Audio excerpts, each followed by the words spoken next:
So guys अब हम calculate करेंगे एनर्जी। सो एनर्जी का एक्सप्रेशन आपका क्या है, E equals to N K T square D by D T L N Z. तो this is the formula for energy. और ये जो डेरिवेटिव आपका लेना है आपको, ये एट कॉन्स्टेंट मैग्नेटिक फील्ड लेना है। ओके। सो क्योंकि हमारे पास पार्टीशन फंक्शन का ये फॉर्मूला है, तो इस पार्टीशन फंक्शन की इक्वेशन पे अगर हम लोग अप्लाई कर देंगे बोथ साइड, तो हमें क्या मिलेगा कि लोग ऑफ जेड जो है आपका, that is nothing but L N of sine hyperbolic 1 + 1/2s into Y minus L N of sine y/2s। So ये लोग अप्लाई करने के बाद दोनों साइड हमें ये मिला। उसके बाद हमने एल एन जेड की वैल्यू निकाल ली। अब हम, क्योंकि Z is not the function of temperature, Z में टेम्परेचर आपका कहीं है ही नहीं, इसमें वाई है, जेड वाई का फंक्शन है, तो हम एल एन जेड को वाई के रेस्पेक्ट में डेरिवेट करेंगे और वाई को टी के रेस्पेक्ट में डेरिवेट करेंगे। तो हम ये जो एनर्जी है इसे कैलकुलेट करने के लिए हम क्या करेंगे, एन के टी स्क्वायर और यहाँ पे आपका चेन रूल लगाएंगे और एल एन जेड को डेरिवेट करेंगे वाई के रेस्पेक्ट में और वाई को डेरिवेट करेंगे टेम्परेचर के रेस्पेक्ट में। ओके।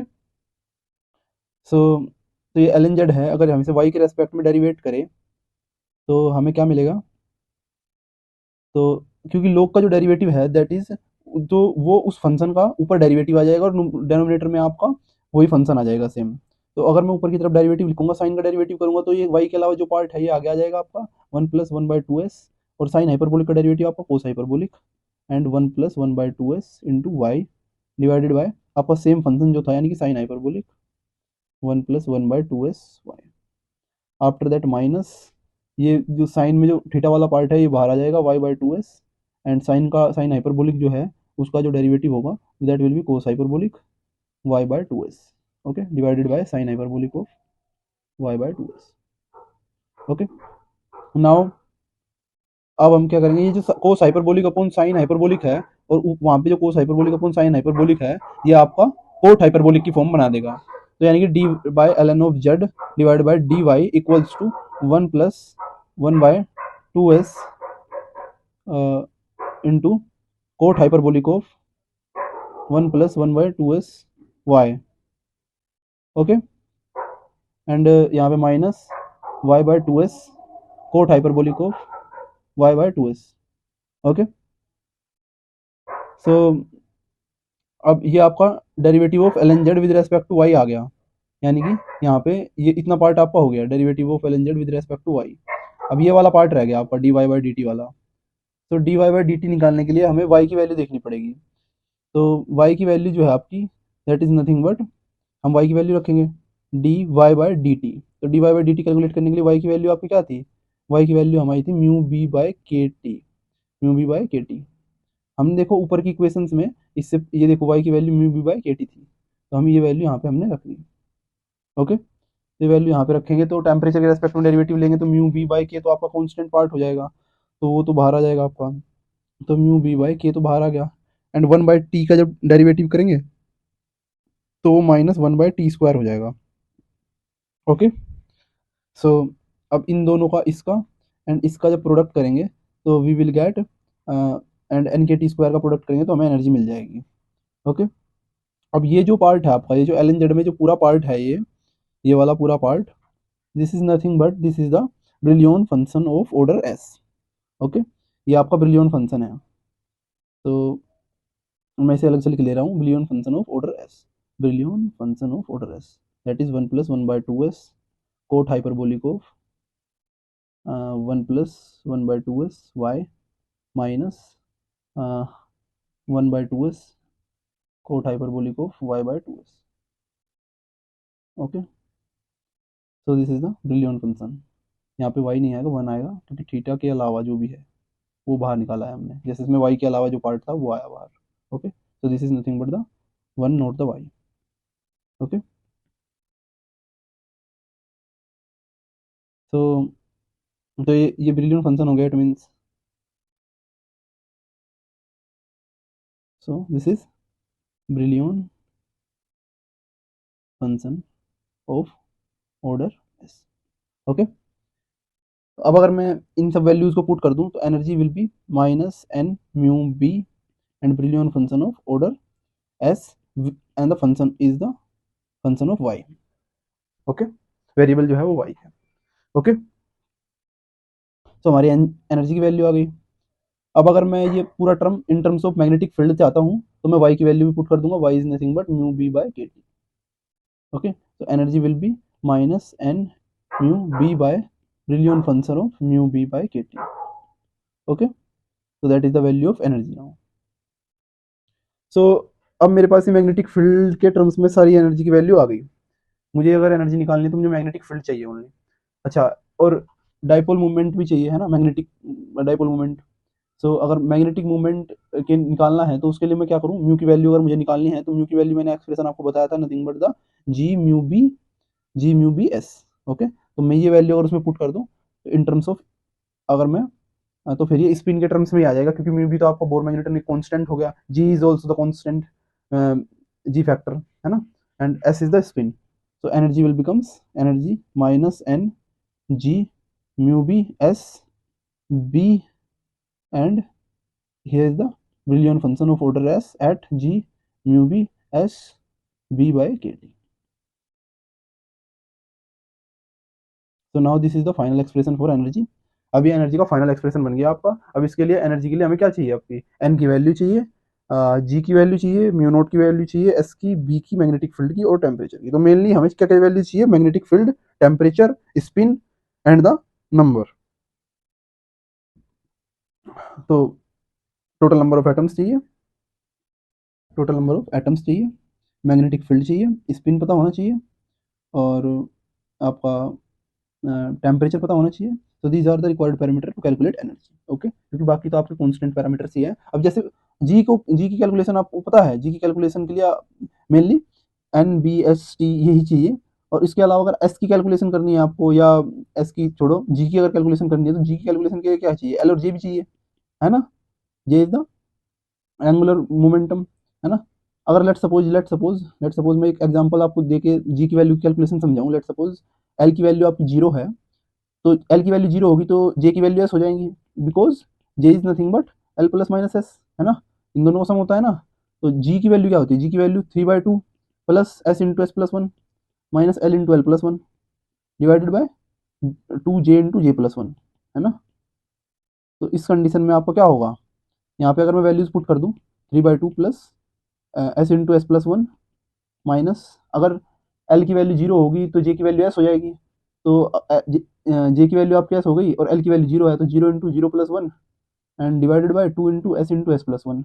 अब ये वाला पार्ट तो आपका जीरो हो गया पूरा का पूरा, ये तो जीरो खत्म, है ना. इससे ये कैंसिल आउट हो गया, तो आपका जी की वैल्यू आ गई आपकी 3/2 plus 1/2. Okay, so this will becomes 4/2 and this is 2, so g equals to 2. okay, so this is the example कि कैसे आप g की वैल्यू कैलकुलेट कर सकते हैं, है ना. so now अब इसके डिफरेंट पैरामीटर से देख ले रहे हैं कि इन केस अगर आपका हमारी एनर्जी की फाइनल एक्सप्रेशन, हमारे पास एनर्जी का ये आ रहा था minus N mu B B S of Y, है ना. B S of Y is the Brillouin function of variable y of order s, है ना.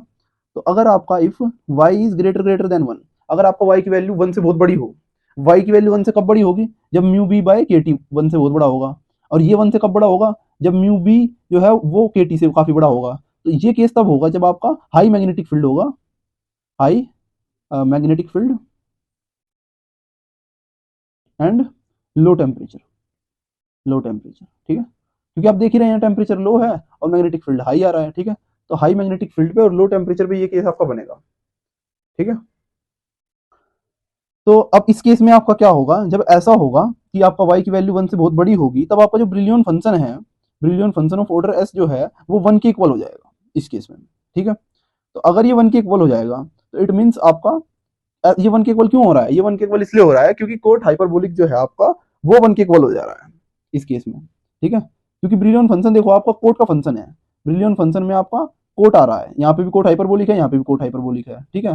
तो अगर मैं ब्रिलियन फंक्शन में कोट हाइपरबोलिक आ रहा है, तो कोट हाइपरबोलिक का अगर मैं जनरल एक्सप्रेशन देखूं तो cot hyperbolic is nothing but cot hyperbolic of theta is E to the power theta, okay, plus E to the power minus theta divided by E to the power theta minus E to the power minus theta, ठीक है। तो अब अगर इसमें theta की value, theta is the value let's related to the Y, ठीक है, और वाई क्योंकि 1 से बहुत बड़ा है, इट मींस थीटा भी आपका 1 से बहुत बड़ा हो रहा है। तो अगर if theta is very much greater than 1, तो उस केस में क्या आपका एक्सपोनेंशियल जो थीटा होगा वो भी बहुत ज्यादा बड़ा हो जाएगा 1 से, है ना।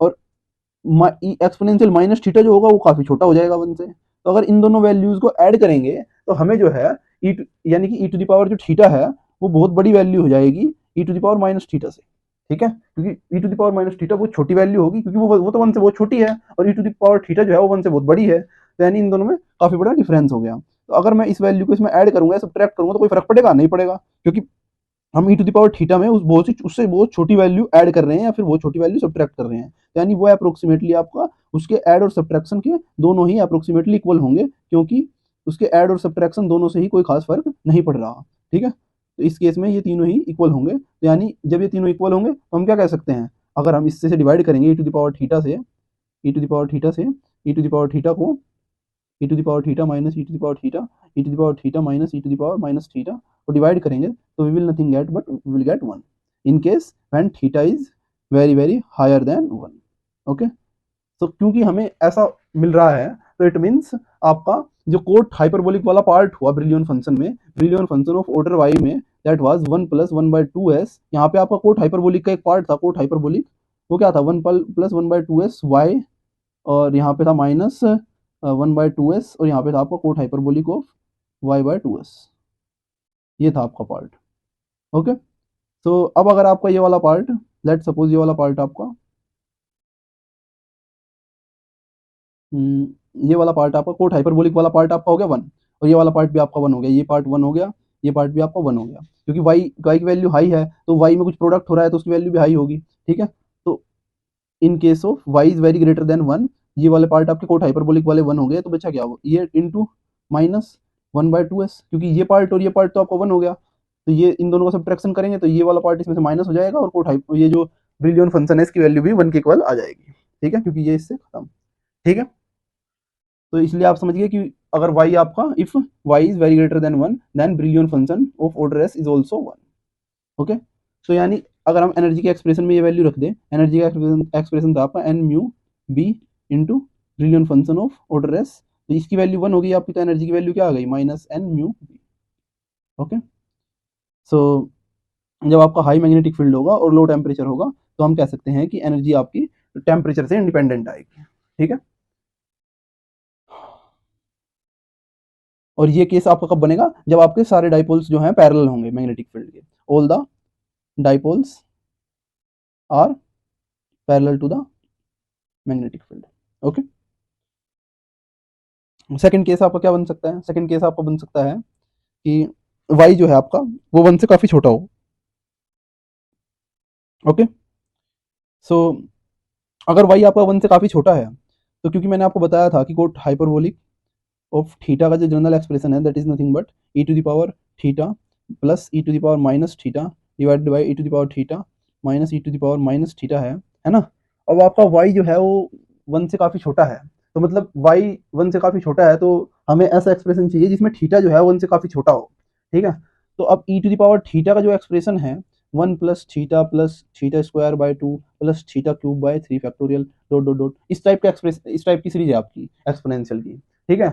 बट अगर आपका थीटा जो है इज वेरी लेस देन 1, अगर वो 1 से काफी छोटा हो तो तब ये सीरीज जो है आपकी सिर्फ कुछ टर्म्स तक ही हो जाती है, ठीक है। तो अगर मैं इस सीरीज को आपका कुछ पावर्स तक ही लूं, लेट सपोज मैंने ये थीटा की पावर 3 से बड़े जितने भी टर्म्स है वो सब मैंने नेग्लेक्ट कर दिए, तो थीटा टू द पावर 4 जो है वो लेट सपोज वो मैंने जीरो मान लिया, theta two the power 4 zero हो गया, तो थीटा टू द पावर 5 भी जीरो हो गया, थीटा टू द पावर 6 भी जीरो हो गया। अब जितने भी पावर्स है हायर पावर्स वो सब की सब क्या होगी, जीरो हो गई, और मैंने ई टू द पावर थीटा को सिर्फ इतना एज्यूम कर लिया 1 plus theta square by 2 plus theta theta cube by 6, क्योंकि 3 फैक्टोरियल आपका 6 होता है, ओके। अब अगर मैं e to the power minus theta निकालूंगा तो वो क्या हो जाएगा 1 minus theta plus theta square by 2 minus theta cube by 6, ठीक है, क्योंकि ओड पावर्स में माइनस आपका सर्वाइव कर जाएगा, ओके। अब क्या करेंगे, इन दोनों इक्वेशंस को अगर मैं ऐड कर लूंगा तो मुझे न्यूमरेटर मिल जाएगा e to the power theta plus E to the power minus theta, तो उस केस में आपके ये आ जाएगा 2 plus theta square, okay. And अगर मैं इन दोनों को सब्ट्रैक्ट कर दूंगा, e to the power theta minus E to the power minus theta, then मुझे मिलेगा 2 theta and plus theta cube by 3। Okay. And अगर मैं इन दोनों एक्सप्रेशंस को डिवाइड करूंगा तो मुझे मिलेगा cot hyperbolic of theta equals to E to the power theta plus E to the power minus theta divided by E to the power theta minus E to the power minus theta. दोनों equations को दोनों side से divide करूंगा तो 2 plus theta square divided by 2 theta plus theta cube by 3। Okay. Now अब इस equation को divide करने के लिए मुझे क्या करना पड़ेगा, लेट सपोज मैंने नीचे की साइड से आपका थीटा कॉमन ले लिया। ओके। तो 2 plus theta square divided by theta common ले लिया मैंने, and 2 plus theta cube by 3, sorry square by 3, क्योंकि मैं एक पावर तो एक थीटा तो बाहर ले लिया है ना, एक थीटा हमारा बाहर आ गया। आफ्टर दैट आपको क्या हुआ, आफ्टर दैट हमने ये जो पार्ट है आपका, ये वाला पार्ट, इसे हम नुमरेटर में ले गए, है ना, इसे हमने क्या किया, नुमरेटर में ले गए। तो इसे नुमरेटर में ले जाने के लिए हमें क्या करना पड़ेगा, थिंक। इसे हमें नुमरेटर में ले जाने के लिए नुमरेटर और डिनोमिनेटर को पहले 2 से डिवाइड कर दे रहा हूँ। तो अगर मैं नुमरेटर और डिनोमिनेटर को 2 से डिवाइड करूंगा तो this will becomes 1 by theta, and numerator बन जाएगा 1 प्लस थीटा स्क्वायर बाय 2, और डिनोमिनेटर मेरा क्या बन जाएगा, डिनोमिनेटर बन जाएगा 1 प्लस थीटा स्क्वायर बाय 6, है ना। तो ये मेरा नुमरेटर और डिनोमिनेटर बन जाएगा। अब इसे मैं अगर ऊपर ले जाऊंगा, इसे मैं अगर ऊपर ले गया तो 1 by theta 1 plus theta square by 2, ये मैंने कुछ नहीं किया है इस स्टेप में, कभी आप कंफ्यूज हो, इसमें सिर्फ मैंने नुमरेटर और डिनोमिनेटर को 2 से डिवाइड किया है सिर्फ, क्योंकि हम ऐसा कर सकते हैं, हम सेम नंबर से नुमरेटर और डिनोमिनेटर को मल्टीप्लाई या डिवाइड कर सकते हैं, इससे वैल्यू पे कोई फर्क नहीं पड़ता, है ना। तो अब मैं अगर आपके डिनोमिनेटर को ऊपर ले जाऊं, 1 प्लस थीटा स्क्वायर बाय 6 की पावर -1, ये लिख सकता हूं मैं इसे, क्योंकि जब हम रेसिप्रोकल करेंगे तो पावर -1 हो जाएगी, है ना। अब आपको बाइनोमियल लगाना है, binomial is 1 plus X to the power n जो है that is 1 plus N X, और ये सिर्फ तब वैलिड होता है ये फॉर्मूला बाइनोमियल का, when x is very very less than 1, है ना, जब x की वैल्यू 1 से काफी कम हो, तब ये सीरीज जो है, ये वैसे इनफाइनाइट सीरीज है ये बाइनोमियल एक्सपेंशन की, लेकिन ये सिर्फ 2 टर्म्स तक बन जाती है इन case when x is very less than 1। Okay. तो अब अगर मैं n इज द -1 और ये फॉर्मूला लगाऊंगा तो मेरा 1 प्लस थीटा स्क्वायर बाय 6 जो है रेज टू द पावर -1, वो क्या हो जाएगा, 1 minus theta square by 6। Okay. जो -1 पावर में है वो आगे मल्टीप्लाई हो गया। ओके। तो यानी कि ये बन गया, बस साइन चेंज करना है बस मुझे, और कुछ नहीं, ठीक है। तो मेरे पास आ गया cot hyperbolic of theta equals to 1 by theta into 1 plus theta square by 2 1 minus theta square by 6।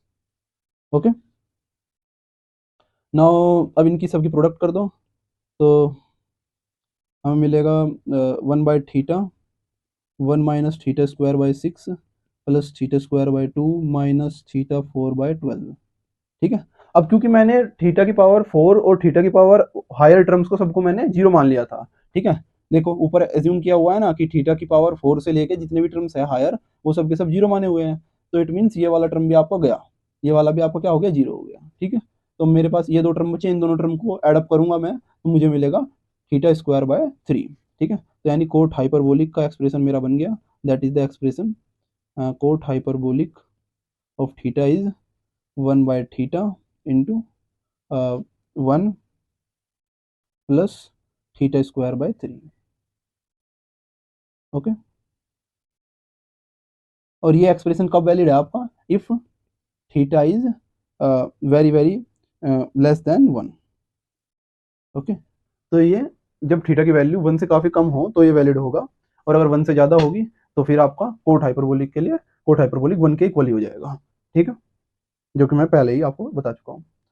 तो अब इस एक्सप्रेशन का हम यूज करने वाले हैं, जो आपका ब्रिलियन फंक्शन की वैल्यू निकालें, तो Brillouin function of order S equals to 1 plus 1/2s into, अब यहाँ पे आपको कोट हाइपरबोलिक की वैल्यू रखनी है, तो कोट हाइपरबोलिक की वैल्यू क्या हो जाएगी, 1 अपॉन जो थीटा था, थीटा मीन्स थीटा था आपका 1 plus 1/2s into Y, after that 1 plus theta square 1 plus theta square, theta था आपका 1 plus 1/2s square Y square divided by 3। Okay. और उसके बाद था -1/2s, और फिर था कोट हाइपरबोलिक, तो कोट हाइपरबोलिक यानी कि 1 बाय जो थीटा था आपका y/2s, okay, and then 1 plus theta square यानी कि y बाय 2s का स्क्वायर डिवाइडेड बाय 3। ओके, तो हमने जो कोट थीटा था उस कोट हाइपरबोलिक थीटा था उसकी वैल्यू रख दी और ब्रिलियन फंक्शन की वैल्यू कैलकुलेट करेंगे। अब इससे ये कैंसिल आउट हो गया आपका, एंड इस 2s से आपका ये कैंसिल आउट हो गया। ओके, एंड हमारी इक्वेशन क्या बची आपकी, अब Brillouin function of order S y equals to 1 by Y 1 plus, अब इससे मैं होल स्क्वायर की आइडेंटिटी लगा के अगर मैं इसे ओपन कर लूँ इस वाले पार्ट को, तो ये क्या हो जाएगा आपका 1 प्लस 1/2s का whole square plus 1/s into y² by 3, और इसमें से भी y कॉमन, 1/y इसमें से भी कॉमन ले लिया और इसमें से भी कॉमन ले लिया 1/y। Okay, so -1 minus y² and ये y² डिवाइडेड बाय 3 यानी कि 4s² इंटू 3 एक 3 तो ये आपका डिवाइड में जो है ये मल्टीप्लाई में चला जाएगा इसके, और ये 4s² हो जाएगा। ओके, नाउ अब आपका इस ये जो है आपका ये -1 इसे कैंसिल आउट कर देगा, ये खत्म हो जाएगा इससे +1। ओके, एंड ये जो +2y² होगा इससे ये कैंसिल आउट हो जाएगा आपका, है ना।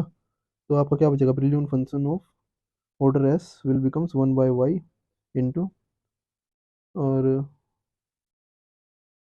यहाँ पे बचेगा आपका y² over 3 plus y² over 3s।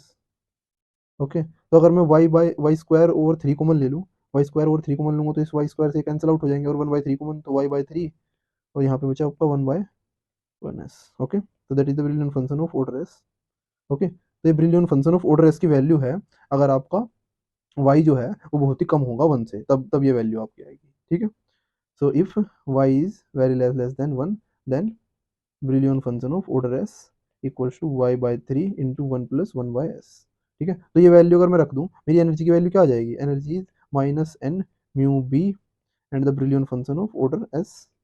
ये वैल्यू अगर मैं रख दूंगा तो मेरी एनर्जी आ जाएगी, energy is nothing but -n mu B एंड ये हो गया y/3 1 प्लस 1/s। अब y की वैल्यू भी अगर मैं पुट कर दूं तो y की वैल्यू क्या थी, -n म्यू बी, y की वैल्यू थी आपकी mu B by K T, तो 3 kT 1 प्लस 1/s। अब आपको क्या हो गया, एनर्जी की वैल्यू बन गई आपकी -n μ² b²3 kT and 1 plus 1/s। So that is the expression for energy. अगर आपका y की वैल्यू 1 से काफ़ी कम हो, इट मीन्स टेम्परेचर जो है बहुत हायर हो और मैग्नेटिक फील्ड आपका बहुत ही लोअर हो। ओके, तो तब आपका एनर्जी का ये एक्सप्रेशन होगा। ओके, जब टेम्परेचर आपका बहुत हायर हो और मैग्नेटिक फील्ड आपका काफ़ी लोअर हो, temperature higher and magnetic field lower.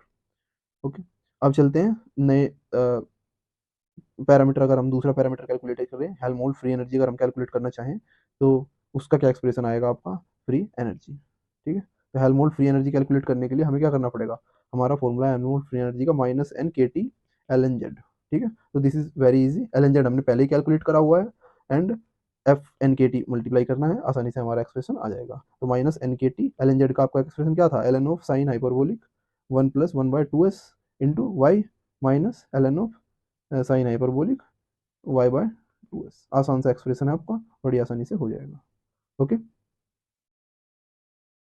सो ये हो गया आपका हेल्महोल्ट्ज फ्री एनर्जी का एक्सप्रेशन। और अगर आपको ये आपका हेल्महोल्ट्ज फ्री एनर्जी का एक्सप्रेशन हो गया, और if you want to calculate magnetic movement, अगर आप मैग्नेटिक मूवमेंट का निकालना चाहते हो, मैग्नेटिक मूवमेंट, तो उसके लिए क्या एक्सप्रेशन है आपका, magnetic movement is nothing but the partial derivative of Helmholtz free energy with respect to magnetic field by taking temperature and the N constant. Temperature N को अगर हम कॉन्स्टेंट लेंगे तो ये एक्सप्रेशन आ जाएगा। ये एक्सप्रेशन कैसे आया आपका, ये एक्सप्रेशन बड़ी आसान सी इक्वेशन से आया है आपका। कौन सी बड़ी आसान सी इक्वेशन, जो first law of thermodynamics, nothing but D Q equals to D U plus P D V, है ना, ये होता है ना। उसमें डी क्यू को हम क्या लिख सकते हैं, टी डी एस, और डी यू मतलब डी ई है, और जो और यहाँ पे एक टर्म और होता है आपका, अगर मैं नंबर भी कंसिडर करूंगा तो म्यू डी एन भी आएगा, है ना। अगर मैं केमिकल पोटेंशियल को कंसिडर करूँ तो म्यू डी एन भी आएगा, और पीडीवी, अब पीडीवी जो है वो वर्क डन को बता रहा है, यानी कि डीडब्ल्यू को बता रहा है। ठीक है, पीडीवी जो है वो आपका वर्क डन को बताता है। तो ये जो वर्क डन वाला एक्सप्रेशन है, अब यहाँ पे वर्क डन जो हो रहा है वो मैग्नेटिक फील्ड से हो रहा है, तो क्योंकि यहाँ पे वर्क डन मैग्नेटिक फील्ड से हो रहा है, इसलिए हम यहाँ पे पीडीवी लिखने की जगह मैं एम डी बी लिख सकता हूँ, ठीक है, क्योंकि मैग्नेटिक फील्ड से वर्क डन हो रहा है, तो यहाँ पे वर्क डन का ये एक्सप्रेशन मैं यूज कर सकता हूँ। तो अच्छा, तो अगर मैं ये एक्सप्रेशन वर्क डन का यूज करूँ, तो अब मुझे पता है कि जो आपका डी एफ होता है, this is nothing but D E minus T D S, ठीक है। तो अब मैं क्या कर सकता हूँ, इस एक्सप्रेशन को अगर मैं चेंज करके लिखूँ, ओके, तो मैं इसे इस साइड ले जाऊँ, अगर डी को इस साइड ले जाऊँ, तो मुझे क्या मिलेगा, minus of T, minus of D, क्योंकि डी नेगेटिव हो जाएगा, डी नेगेटिव हो जाएगा आपका, तो minus of D E minus T D S equals to आपका मिलेगा मुझे M D B minus mu D N, okay. अब ये आपका क्या हो गया, माइनस डी एफ हो गया ये आपका, और M D B minus mu D N, okay. तो अब अगर मैं पार्शियल डेरिवेटिव लूंगा मैग्नेटिक फील्ड के रेस्पेक्ट में, तो मुझे क्या मिलेगा, मुझे सीधी सी बात है, पार्शियल डेरिवेटिव अगर मैं मैग्नेटिक फील्ड के रेस्पेक्ट में लूंगा, तो D F D E minus T D S minus S D T, minus S T T, this is the expression for, अब मैंने टी डी एस इस साइड दे गया मैं, और ठीक है, तो टी डी एस तो वहाँ पे भी था, तो ये आपका आ जाएगा D F minus D F,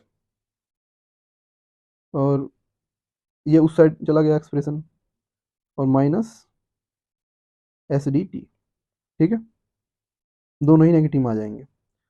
तो अब इस एक्सप्रेशन का यूज करके मैं क्या करूं, अगर मैं टेम्परेचर और नंबर को कांस्टेंट कर लूं, टेम्परेचर और नंबर कांस्टेंट है, टेम्परेचर और नंबर कांस्टेंट कर लूं, लेट्स सपोज, यानी कि D T and D N will becomes zero, हो गए जीरो दोनों कांस्टेंट करते ही, तो बचा क्या हमारा, minus D F equals to M D B, तो मतलब M will be nothing but minus D F by D B, और हमने क्या क्या कांस्टेंट लिए हैं, हमने टेम्परेचर और नंबर कांस्टेंट लिए हैं, ठीक है। तो इस तरह से ये एक्सप्रेशन आया है जो मैं मैग्नेटिक मोमेंट निकालने के लिए यूज करने वाला हूँ, ठीक है।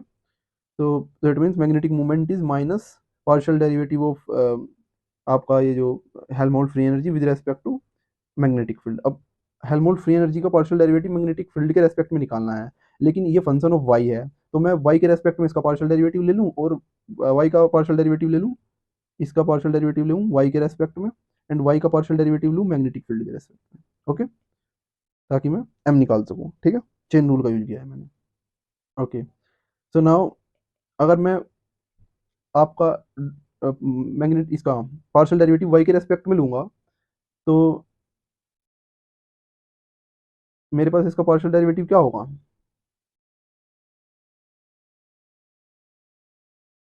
क्या मेरे पास इसका पार्शियल डेरिवेटिव है, नहीं है,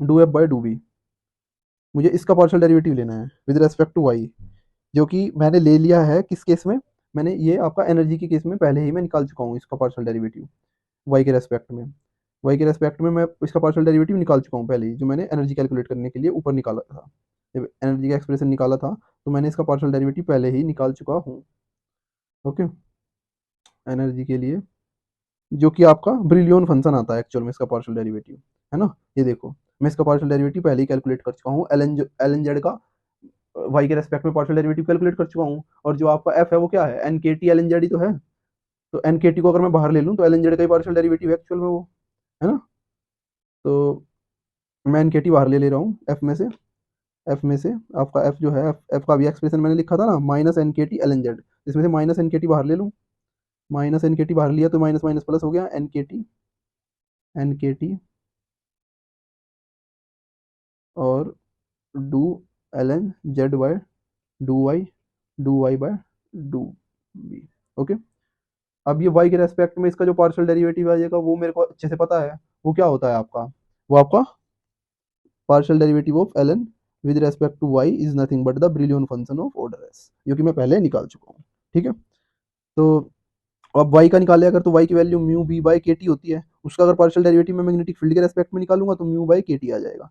बी का पार्शियल डेरिवेटिव लिया जाएगा, म्यू बाई के टी तो कांस्टेंट है। ठीक है, तो इन दोनों का प्रोडक्ट कर दूंगा तो मेरा मैग्नेटिक मोमेंट आ जाएगा। Magnetic moment is an K T into mu by के T into Brillouin function of order S. Okay, तो आपका ये इससे कैंसिल आउट हो गया आसानी से, और मुझे मैग्नेटिक मोमेंट मिला N into mu Brillouin function of order S.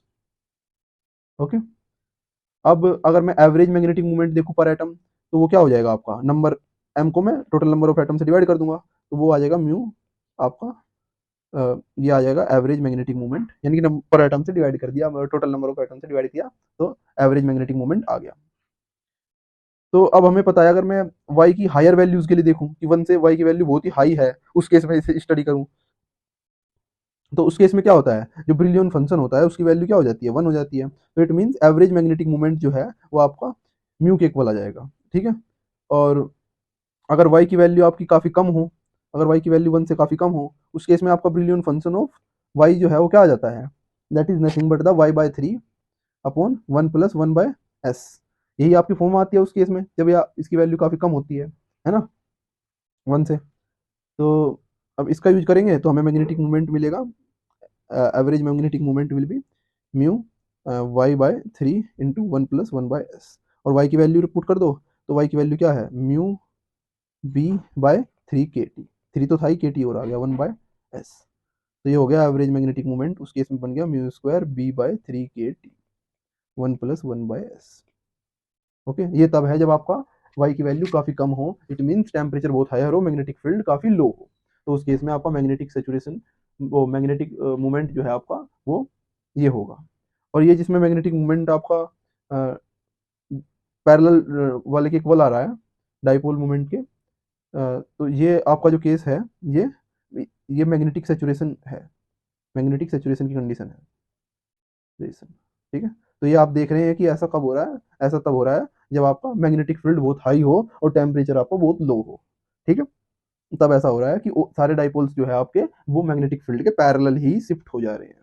ठीक है, उस केस में ऐसा हो रहा है, और ये एवरेज मैग्नेटिक मूवमेंट आपका हाई टेम्परेचर पे ये होगा। ठीक है, और लो टेम्परेचर पे वो ऊपर है ना। तो अगर मैं बात करूँ आपकी, अ, अगर मैं इसकी वैल्यू, म्यू की वैल्यू अगर मैं इसमें पुट कर दूँ, तो मेरा ये म्यू के टर्म्स में भी शिफ्ट हो सकता है ना, इसे मैं म्यू के टर्म्स में भी चेंज कर सकता हूँ, इन टर्म्स ऑफ म्यू भी देख सकता हूँ क्या वैल्यू होगी। तो इन टर्म्स ऑफ म्यू क्या होगी, म्यू की वैल्यू पुट कर दो, म्यू की value g mu B S, मेरा क्या हो जाएगा, magnetic moment, average magnetic moment मेरा एक्सप्रेशन बन जाएगा g square mu B square and g square mu B square and S square B upon 3 K T S plus 1 upon S. Okay, तो इस S से इस कैंसल आउट हो गया, and average magnetic moment आपका आ गया जी स्क्वायर म्यू बी स्क्वायर, और ये एक एस बचा, एक एस प्रोडक्ट में आ जाएगा, S into S plus 1 into B upon 3 K T. Okay,